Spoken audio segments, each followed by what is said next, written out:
सायन्सच्या किड्यामध्ये आपलं स्वागत आहे. या व्हिडिओमध्ये आपण बोलणार आहोत की बाळाचं लिंग कसं ठरतं.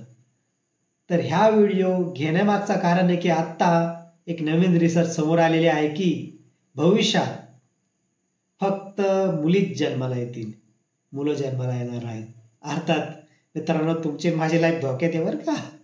तसं काय नाही आहे, पण एक जेन्युनली पाहण्याची गोष्ट आहे की असं का होणार आहे. तर प्रत्येक व्यक्तीच्या शरीरामध्ये 46 गुणसूत्र असतात. ते त्यांच्या पेरेंट्सकडून त्यांना मिळतात. अर्थात की 23 गुणसूत्रे आईकडून आणि 23 गुणसूत्र वडिलांकडून अशा पद्धतीने मिळतात. त्या गुणसूत्रावर त्या व्यक्तीचं व्यक्तित्व ठरतं. अर्थात तो कसा आहे, तो कसा बोलतो, ह्याच्या व्यतिरिक्त त्याची उंची, त्याचा कलर, त्याची केस, त्याचं दिसणं, त्याचे डोळे, त्याचे कान आणि त्याचं लिंग हेही ठरतं. पण आपण प्रामुख्याने लिंगावर बोलत आहोत ना, की लिंग कसं ठरतं. तर मित्रांनो, आई आणि वडिलांकडून XX हे 2 क्रोमोसोम मिळाले तर मुलीचा जन्म होतो. X आणि Y हे 2 क्रोमोसोम मिळाले तर मुलाचा जन्म होतो. पण काय होतंय ह्या काळामध्ये, तर Y क्रोमोसोम हा हळूहळू श्रिंक व्हायला लागलेला आहे, म्हणजे बारीक व्हायला लागलेला आहे. तर ते कशामुळे होते, तर पुरुषांमध्ये वर्तमान काळामध्ये खूप स्ट्रेस वाढलेला आहे आणि पोर्न एडिक्शन प्रामुख्याने आपल्या भारतात तर खूपच काही सांगताच येणार नाही.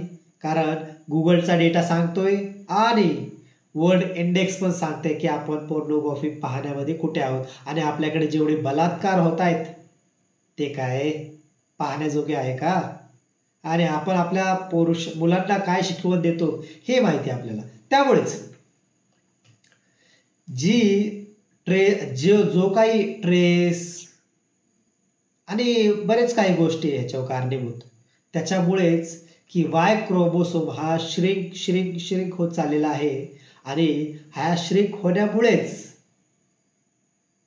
तो एक दिवशी नष्ट होत झाला. म्हणजे नष्ट झाला तर काय उरणार, काय X क्रोमोसोम वडिलांकडून मिळणारा, आणि तो मिळाला की स्त्रीचा जन्म होणार. आणि प्लस दुसरा एक गोष्ट पॉइंट सांगायचा झाला की X क्रोमोसोम हा स्वतःला खूप लवचिक करत चाललेला आहे, म्हणजे टेंडन्सी वाढवत चाललेला त्याची, म्हणजे सहनशीलता, टिकून राहण्याची क्षमता. म्हणतात ना, जो टिकेल तो जिंकेल आणि जो टिकणार नाही तो हारणारच. अर्थातच तसंच पद्धतीत चाललेलं आहे आपल्या शरीराच्या बाबतीतही.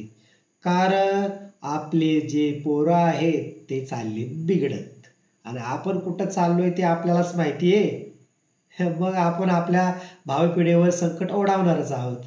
सो या व्हिडिओसाठी धन्यवाद आणि चॅनलला सबस्क्राईब करा, लाईक करा. आम्ही खूप इन्फॉर्मेटिव्ह ॲनिमेटेड व्हिडिओ आपल्यासाठी आणत राहू रेग्युलरली, कंटिन्युअसली. तर चॅनलला सबस्क्राईब करा, लाईक करा, व्हिडिओ लाईक करा आणि शेअर करायला विसरू नका बरं का. कारण खूप भन्नाट व्हिडिओ पुढे आमचं प्लॅनिंग आपल्यासाठी खूप भन्नाट व्हिडिओ आणायचा आहे. धन्यवाद.